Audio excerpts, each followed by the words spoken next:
All right, it's yet another amazing time to get updates on the biggest entertainment stories making the rounds. Today in the news, now Nigerian rapper Ladipo clears air on the jab he took on Wizkid. Seun Kuti, Nigerian controversial singer, drops a new album, and Grammy Award winner Tyler breaks a new record as her debut album Tyler hits 1 billion streams. Yeah, we also had an exclusive chat with the fast-rising Nigerian actor Chuks Josephs as he takes us through his journey in the movie industry. Well, all these and more. I am Adewa, aka the voice of God, and I'll be right back after this break. All right, so now let's get into what's cooking today. Now, you know how it is, we always bring you the entertainment news. Let's find out the latest stories in entertainment making the rounds. Check this out.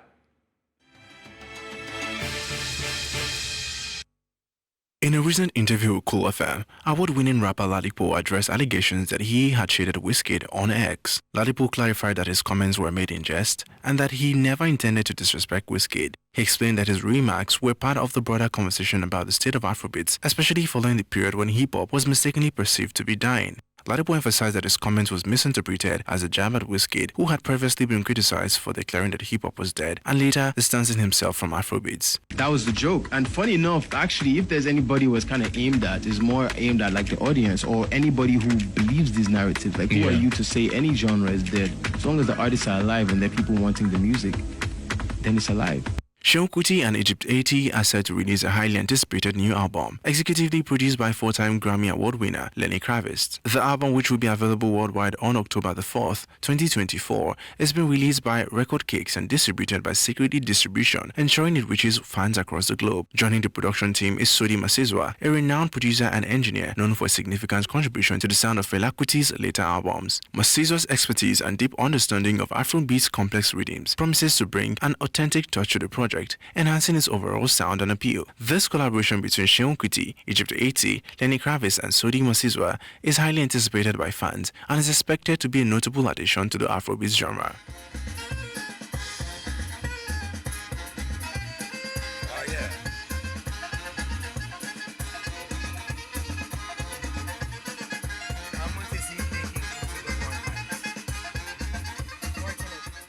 South African music star Tyler has reached a major milestone with her self-titled debut album, surpassing 1 billion streams on Spotify. Tyler's debut album has captivated listeners with its unique blend of contagious melodies and standout tracks. The album's success was propelled by the international smash hit Water, which alone boasted over 650 million streams. Other notable tracks are Truth or Dare and Jump, featuring his visuals for her song Last Heartbreak Song featuring American R&B star Giveon off her sophomore album The Year I Turned 21. The video was released yesterday, the 3rd of June, and it has garnered over 340,000 views on YouTube. It would also interest you to know that The Year I Turned 21 has not only reached a new peak of number 6 on the UK Apple Music album chart, but it also has become the highest charting album ever by a Nigerian female. Just Wanna Have Fun singer-songwriter has announced her retirement from touring. She revealed plans for a farewell tour, marking her final tour, but she's expected to address this decision during the promotion of her new documentary, Let the Canaries Sing. The documentary will delve into her illustrious career and will premiere on Paramount Plus on Tuesday. This farewell tour will be Lupa's first major tour in a decade, giving fans a final opportunity to experience her vibrant performances live.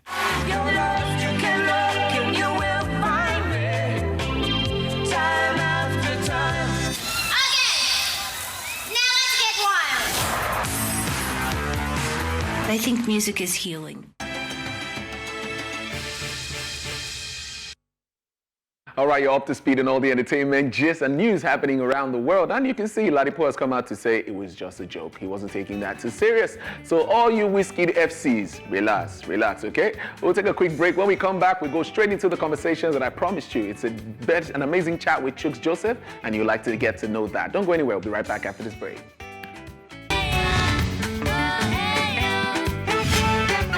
The Nollywood industry is growing bigger and bigger every day and bringing to reality the saying that the sky is big enough for everyone to fly. Fast-rising talents are emerging and taking the center stage in the industry. And today we're going to be chatting with one of Nollywood's fast-rising talents. His name is Chuks Josephs. Welcome to E-Central interview, Chuks Josephs. Thank you for having me. I want to know, how did your journey into Nollywood begin? At what point did you decide that this is what I want to do?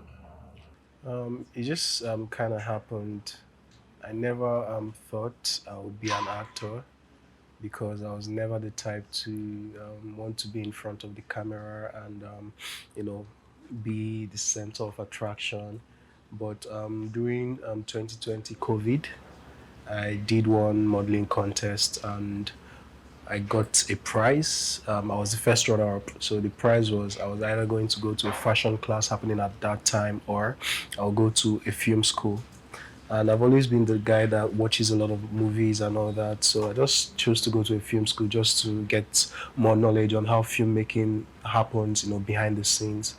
I went there and I fell in love with acting and filmmaking. So I just decided to start going for auditions. Before then, yeah, I'd gone for one audition for Flatmates, but it was just for a background actor because I've always just been fascinated about how filmmaking happens. So after I went to that film school, like the passion just grew from there and I just started going to more auditions. Then 2021 was when I decided, okay, I actually want to take this up full time. That's when I got my first role, my first couple of roles. Then from there, I just took off.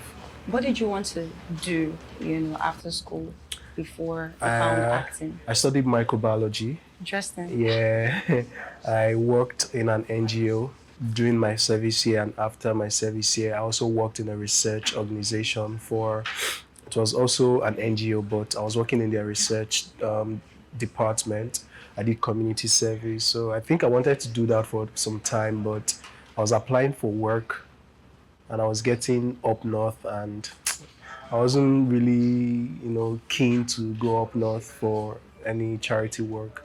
So I decided, okay, let me channel my entertainment part and see if I could, do something else. That's what led me to doing the modeling contest. Amazing. Yeah, so. Okay, so, you've certainly made waves in the Nollywood industry. You have over 7 movies out there. Yeah. I appreciate all your work, but one of your works that stood out for me was Dark October. Yeah. And one other one again, I saw you in Afami for now. You were amazing. Yeah. I want to find out, which movie or which character have you ever worn that, you really, really loved or you think that you had a personal relationship with? I would say it's the character I played in Dark October, TZ, because that guy is just my nature, He's like a very untroublesome person, just easygoing. He loves music a lot. I love music. So, yeah, that's the character I feel personally connected to the most. Yeah. Every actor faces, their challenges in the industry. What would you say has been the biggest hurdle for you as a fast rising talent in the industry? I think it would be, in the beginning, it was the craft itself, the process of acting. When I started off, I wasn't so great, I can't lie. Really? Yeah, I had to go to it. I knew I had it in me somehow, but I just knew I needed to up my game. So I went to a film school, Ebony Life Creative Academy, after I went to the first one that introduced me to acting.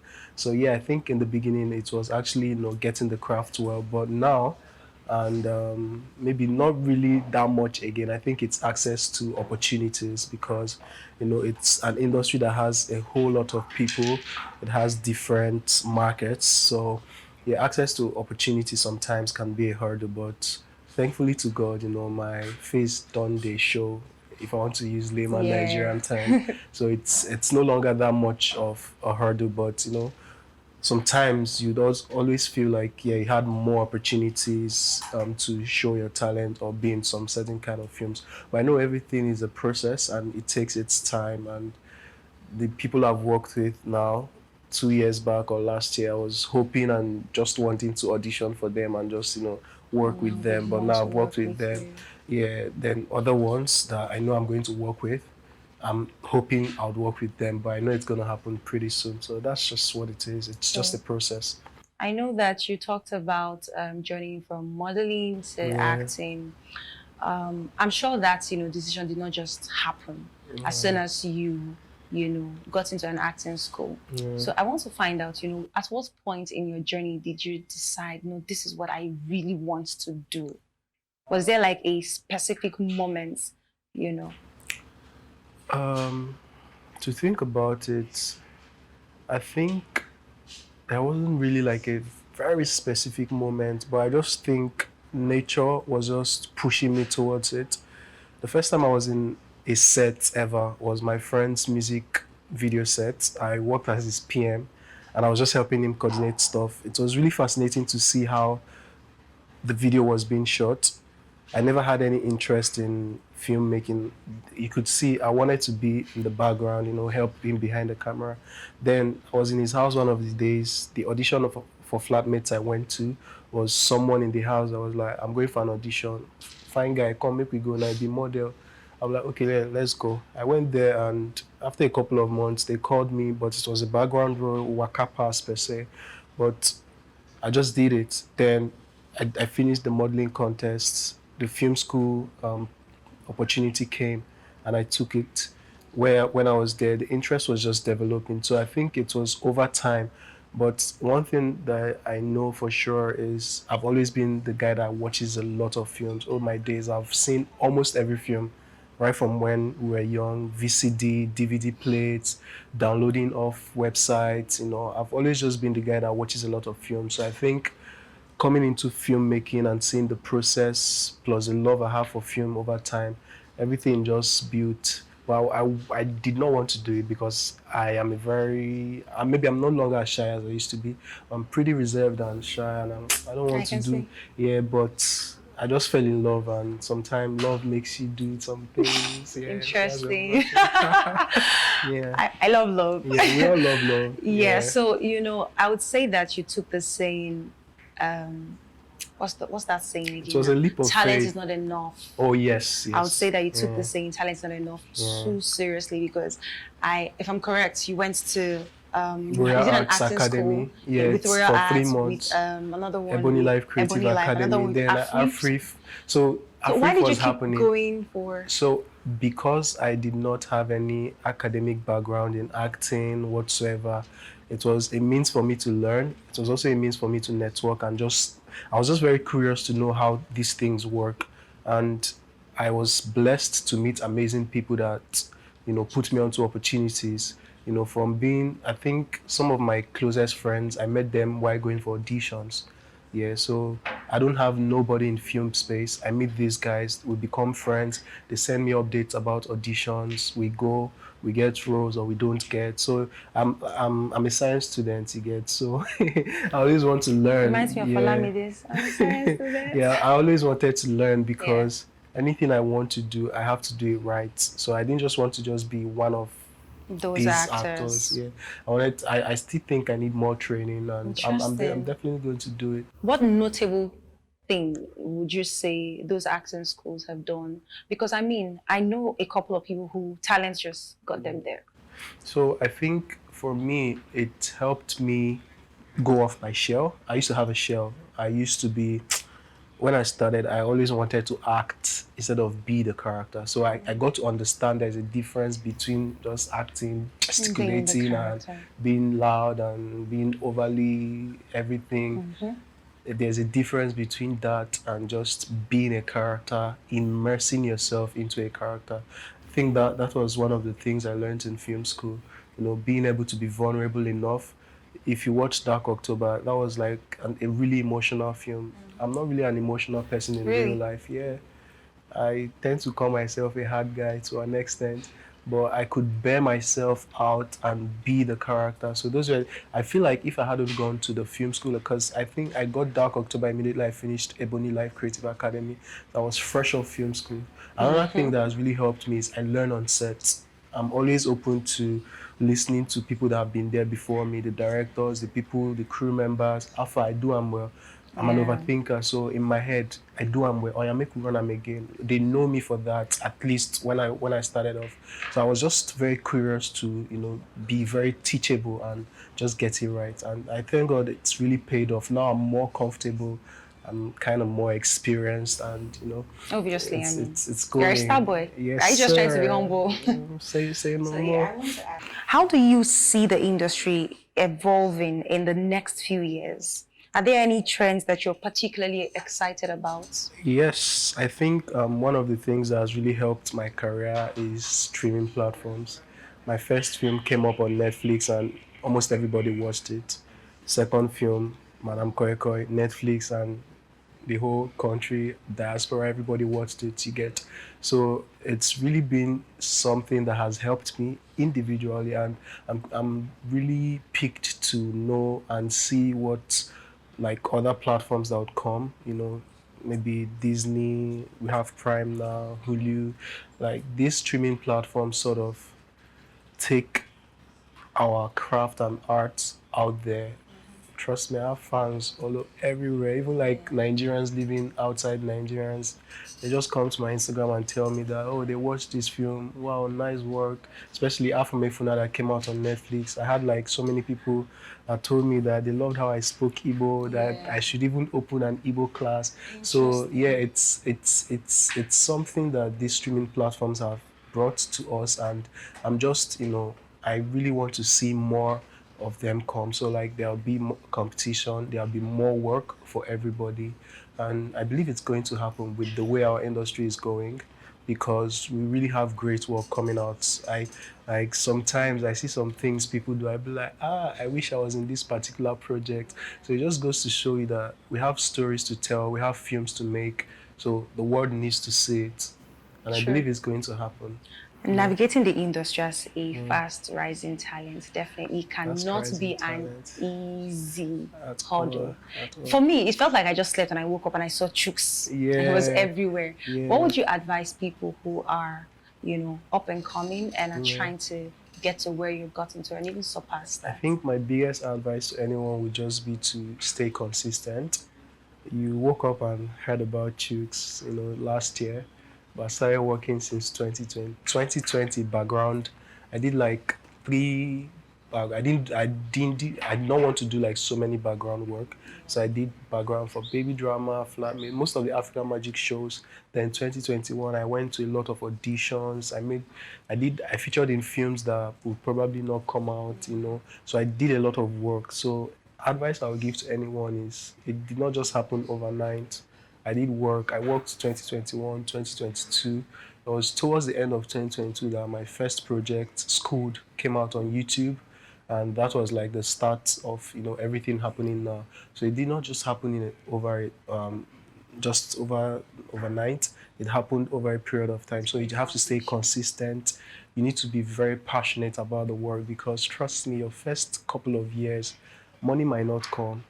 That is it, because the industry is not so big where, even like the listro you make a lot of money. Even like the biggest actors still, struggle with money, and our economy is not really helping lately. So you just need to be very passionate about the work.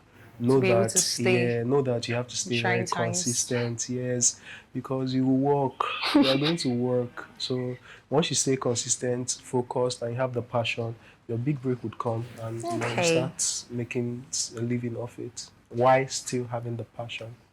Amazing. I mean, we could go on and on. There's a lot of them. But we have to call it a day here. Chuks, it was so nice to have you on our set today. Thank you for bearing your hats to us. We really appreciate it. Hopefully, we'll see you next time on our set. Yeah.